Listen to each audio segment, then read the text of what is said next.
Hello coolers, welcome back to Viva Barça and welcome to the home of everything Barcelona, where we are going to be discussing on the latest updates.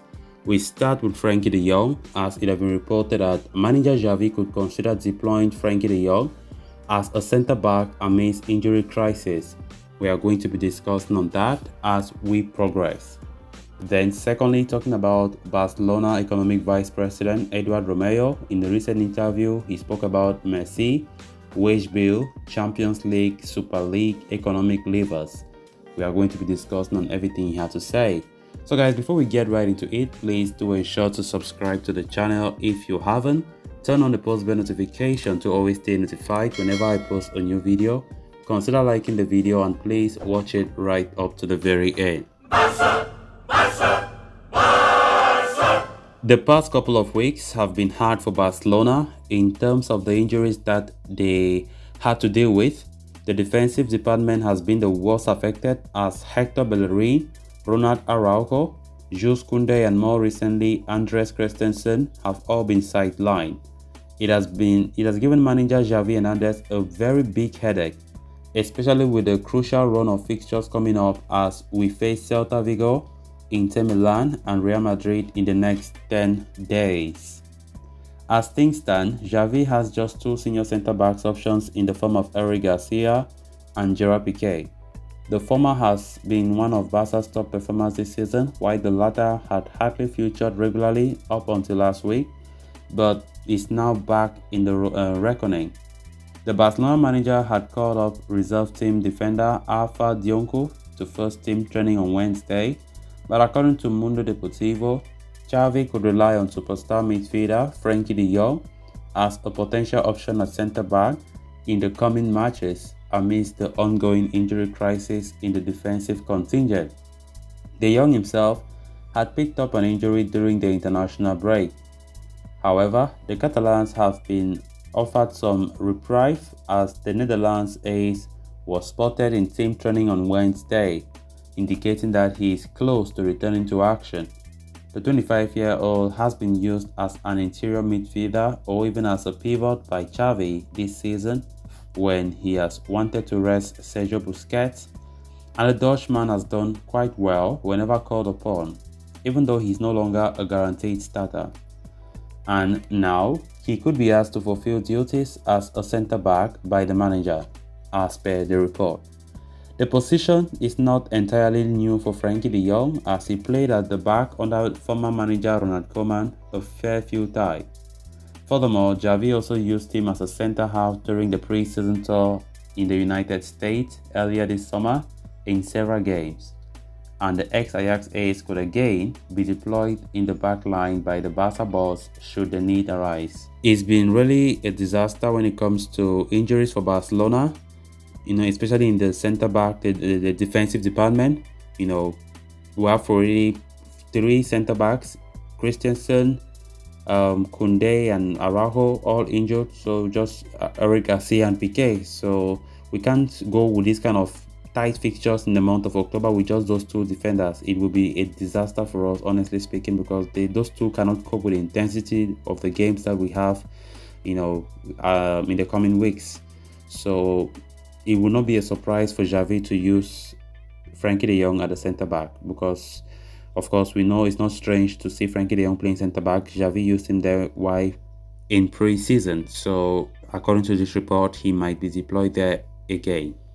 Then moving on to the next story of discussion, Barcelona Economic Vice President Eduard Romeu attended a press conference today during which he presented the club's financial status after the 2021-22 and budgeting plans for 2022-23 season. During the meet, Romeu discussed several topics like the economic levers that the club had to trigger in the summer, the TV rights deal with Sixth Street, the inflated wage bill, as well as the possibility of re-signing Lionel Messi in the summer of 2023 from PSG. The first lever that Barcelona activated was the sale of 25% of TV rights to Sixth Street, explaining the club's decision to go ahead with that deal instead of the La Liga-backed CVC proposal. Eduard Romeu said, We sold 10% of the television rights for 25 years in exchange of 266 million euros. The club also kept the repurchase option in negotiations with Sixth Street.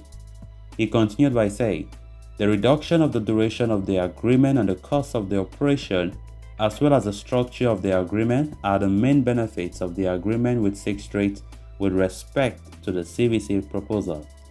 The economic vice president also highlighted the fact that the wage bill had gone down from 98% to the total income to 68%, which in itself is a big step for the club. He said, Barca's wage bill has gone from 98% of income to 68%, and if the operating income is counted with the sale of TV rights included, the real percentage is 51%.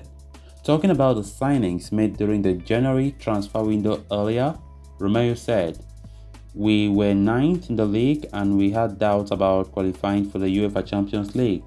In the winter, we had to make an effort. During the press conference, Romeu also confirmed that Barcelona had ended the 2021-22 financial year with a profit of 98 million euros, while also projecting an income of 1.25 billion for 2022-23. Romeu, of course, had recently spoken about the possible re-signing of Messi next year, and once again he reiterated that if the club plans for the operation, the move would be financially feasible. He said, if the sports management considers it appropriate, we will get to working on it. We know how to do miracles. Leo Messi is an asset to the club and he will always have the doors open. Missing out on qualification for the knockout stages of the Champions League would end up hurting Barcelona a lot financially. However, Romeu insisted that the club are calm over the situation and believed that the team will achieve their objective. He said, we are calm about qualifying for the knockout stages of the Champions League. We will win the remaining 3 games and go through to the next round, he said.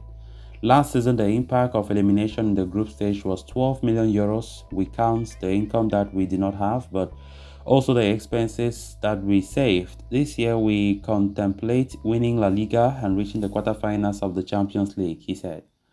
On the club's current financial health, he clarified that the club are not out of the woods yet, saying, we were in the ICU and now we are on the floor.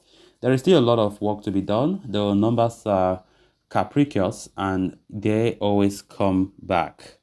A long-term debt structure allows you to save time, but the equity imbalance continues important. This season and next, we will have to use some mechanism to get to the point where we want to be next year. On the medium and long-term plans for the club without relying on levers, he said, a lever can be a player sale. There are many possibilities. On the ordinary level, without the income from the levers, last year we would have lost 106 million euros and this year 210 million euros. This is how it is. We are working on the increase in income. Our companions are not happy. Regaining the trust of the sponsors is not an easy thing. We are going slower than we wanted. From now on, whoever wants to associate with us will have to pay. It's been that way with the JC and with the BLM. On the agreement with Sixth Street and that will allow Barca to repurchase the TV rights, he said, it is not a transfer, it's a sale with all the positive and negative risks that it entails. La Liga is the one who manages the rights. If the league does a good job, we would be delighted. We would still have 75%, and in the event of great management, Sixth Street would gain to some extent. For this reason, we have agreed to a buyback clause to advance the 100% recovery before 25 years. On the impact of finances from playing Montjuic next season, he said, we are trying to neutralize the reduction in income that it will entail. We have many ideas. We are very imaginative. We want to minimize the impact. What the previous board did wrong bothers me as much as what it did not do. We could have taken advantage of the pandemic and streamlined Espai Barca. On that would be the ideal solution. On what would be the ideal solution for the club financially in terms of the wage bill, he said, in the best scenarios, which today seems difficult, we could bring forward the recovery of 100% of television rights at 20 years. This would only happen if La Liga is in this matter at the level of the Premier League. Matteo Alemany, on the other hand, is the one who commands the wage bill. 500 million euros would be the figure, 420 million euros for the first team, and 80 million euros between grassroots football and sections. This would allow us to be competitive and up for all the competitions in which we participate. Talking about the hefty contracts that the old regime had handed to some of the veteran stars at the club, Romeu said, "If we follow the table of contract expirations, this year and the next year we still have salary costs above what we have in mind until the 2024-25 season. The situation will not be normalized. Things are like that, but I want to emphasize that it is not anyone's fault." On the European Super League plans, he said, "It would be positive. Our desire is to reach a satisfactory agreement for all parties and allows the club that generate the most to be the ones that receive the most income. I think that compared to what we currently have, any movement, would be possible."